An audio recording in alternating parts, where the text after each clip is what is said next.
Hi guys, welcome back to Stumpy Grump Scale Speed Shop. For today's video, I will be building the Revell 1962 Chevy Impala's 409 engine, which will include adding spark plug wires and drilling some holes for the heater hoses. So let's get turned around and get going. Okay guys, so we'll start with all the engine and engine compartment items here. What I'll do is I'll take my sprue cutters and I'll just cut pretty much all the rest of the parts from the sprue trees, and I'll touch them up with whatever paint they need. I'll trim them down, and then I'll just touch up anything that I might need to touch up. Things like the hoses and that. All these accessories that are still on the tree, the starter, the alternator and that, the coil, oil filler tube, distributor. We'll get to the distributor later too. I'll show you how I get the distributor wired. I don't drill. Some of these distributors are just too small to drill 8 or 9 holes in them, so I just drill one big hole and do it that way. So when I get to that point, I will show you what's going on. Everything else I'm just going to trim and do a little touch up. These I won't have to touch up because thankfully where it's connected to the sprue tree, that's where you glue it to the underside of the hood, so no touch up needed there.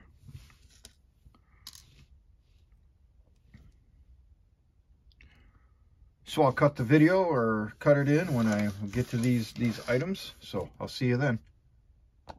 Okay guys, now we're at the part where I start wiring the distributor here. So I take the distributor. Like I said, most of them are too small to drill. You know,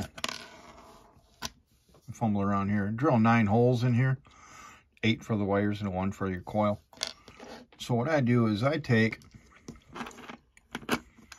get these from Amazon, little bits. Be careful on the real thin ones.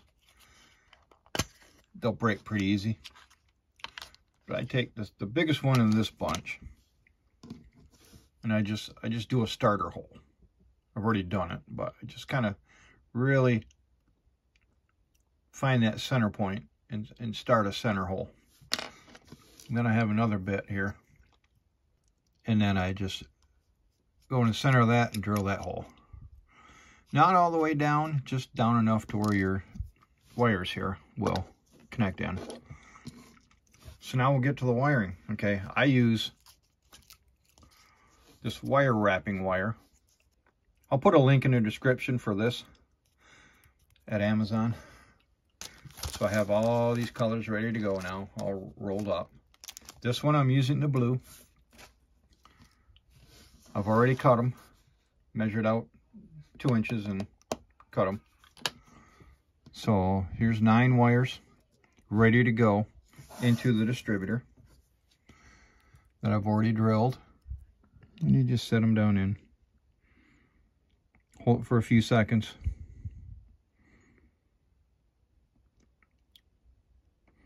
Put the dollop of glue in there, it won't dry right away. But once you put the wires in there, it'll dry pretty fast.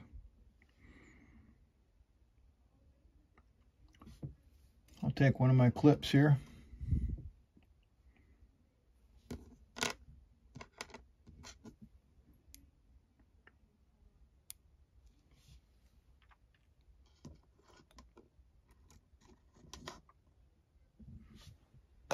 And just set it aside. I take my wire that I get. Pretty sure it's from a cable cord. Just, you know, slice off a little end.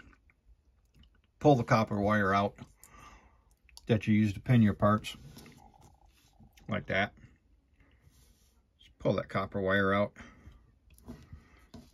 I happen to have a brown wire as part of my wiring group. A lot of spark plug boots are brown, so that's what I use mostly. So again, I just take my X-Acto blade and just measure out eyeball kind of the approximate size that you would want a spark plug boot to be. Hopefully you guys can see what I'm doing. Just cut them along. I cut like 11 or 12 of these things because they're going to fly all over the place when you start trying to put them on. I only do the part that goes into the engine block because of how I do my wires in my distributor. There's not enough room to put the boots on the distributor part. I stretch them out just a little bit on this sewing needle. I just use my tweezers to push them down. That stretches them out a bit. Okay, so we have the 8 wires and the center coil wire. I'll find my pen here. Hopefully I can do this on camera. Do one at a time. Take one off and just insert it over the end of the wire. Okay, it's on there. Once again with the tweezers. And just slide it about halfway down the wire or so. You do that to all your wires. Again, I'll just show you one, and I'll do the rest off camera, and I'll come back to it. Okay, so I got them all on. You can see they're all on. I will stress, guys, patience putting these things on. They will go shooting across the room, so cut extra boots. I didn't lose any this time, which is rare. I usually lose 1 or 2. I do this before I put the distributor on the engine. It's just easier to work with, in my opinion. So the next step is gluing the distributor on, and then I'll get some of the other parts on, the valve covers and all that kind of stuff, especially if you're going to go over the top of the valve covers. If you're going to go around, you may not need to put them on, but I already measured out what it's with the exhaust headers and everything, where the plug wires are going to be, so that's not going to be an issue before I drilled the holes. So next step, after I drop the engine, next step is gluing the distributor in. Alright, so I drilled a hole into where the distributor goes on the block, on the manifold. Then you glue the distributor in, whichever way it goes. See, I Google, before I do any of this, excuse me, I Google, number one, where the spark plugs go, and get them as close as possible sometimes, you know, and then you measure up. I can get one out. Here we go. I measure out where the exhaust goes, the headers, your exhaust manifolds, whatever, where they go, and they're not going to block anything. There's the holes.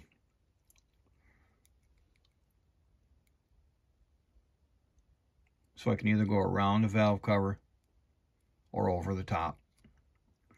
But I Google where they go, and then I drill the holes. You do that before you paint any primer or paint.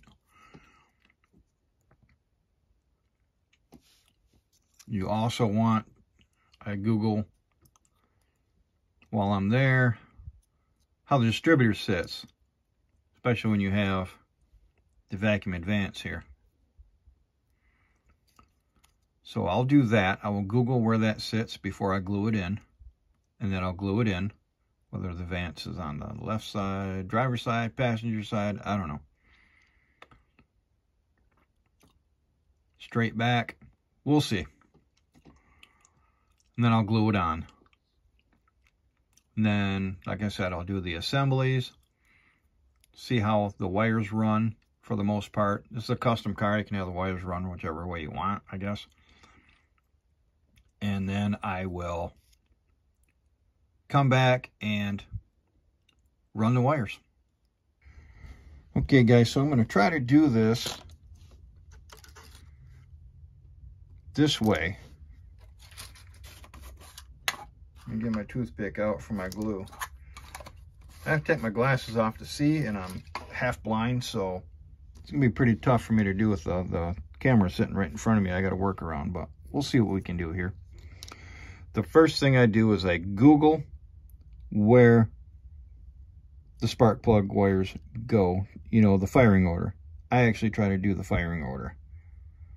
So, you know, I try to line up, you know, 1 through 4, 2 through 8, 1, 3, 5, 7, 2, 4, 6, 8 on the other side for Chevys. I have to Google it, and I have to have the diagram in front of me, which is on my phone, and I'm using my phone for my camera. So the first thing I'm going to do, I'm just going to do like 1 or 2 wires here, and hopefully I can do this without bumping things too much. Okay, so I'm just going to do the first and second cylinders here. I got the first wire, get it measured up to where the hole is. Gonna have to snip it.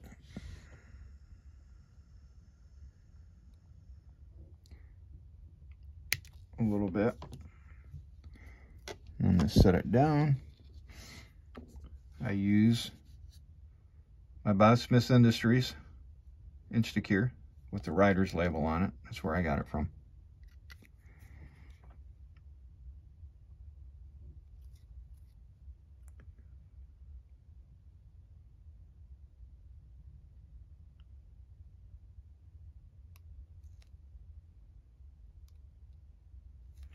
Squeeze it out, just a small dab. That's all you need. You just need a small dab right there. Okay, hold the wire down. I run it down into here, into the valley here, to keep the wires from looking like a scared spider. I just bend it.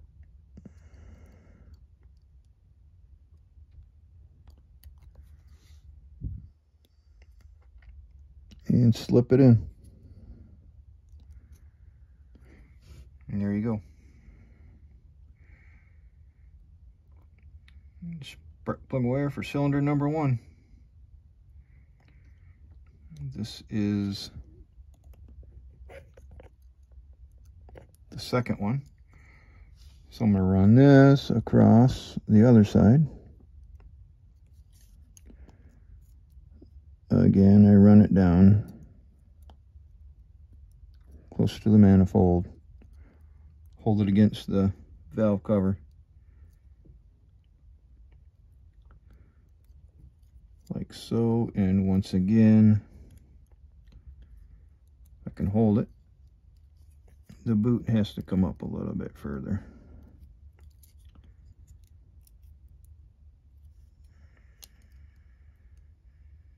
Down here. And again, I'm going to snip off a little bit. You don't need that much going into that little cylinder spark plug hole there. Again,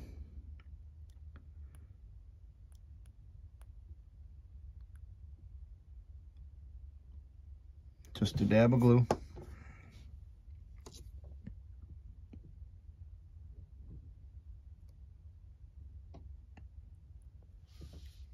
Set your toothpick down where it's not going to stick to anything.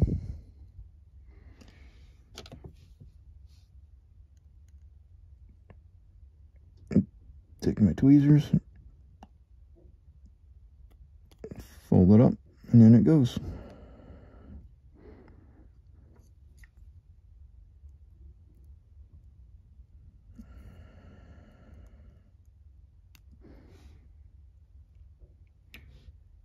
Hopefully you saw that. I will do the rest and show you the results when I come back.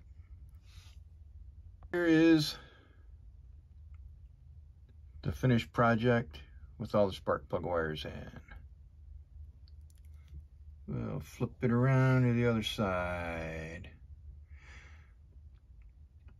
Now, what a lot of guys do, and my hands and fingers don't work that good sometimes. Plus, again, it's a budgetary thing. But you can get wire looms, photo etch wire looms, and even probably 3D printed wire looms to bunch these together for a cleaner look. Especially over here, you know, you can bunch them together for a cleaner look. That's just not in my budget, so I don't have any of them. But just something else you can do. You can even wrap maybe like bare metal foil or something around there and pinch them together and hold them together like that for just a neater, cleaner look.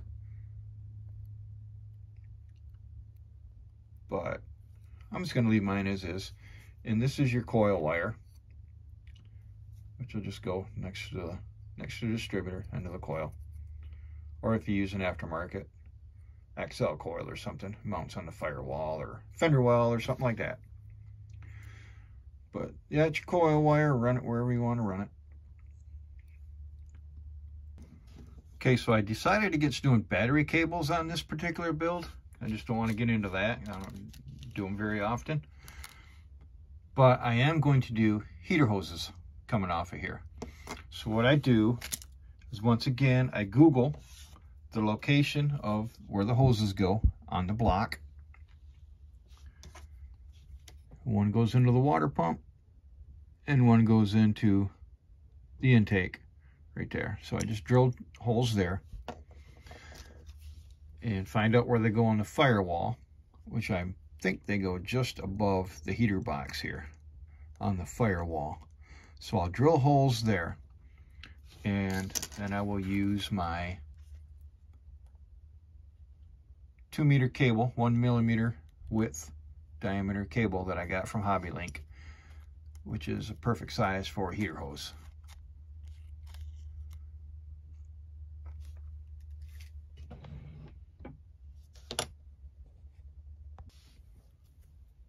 And the holes have been drilled into the firewall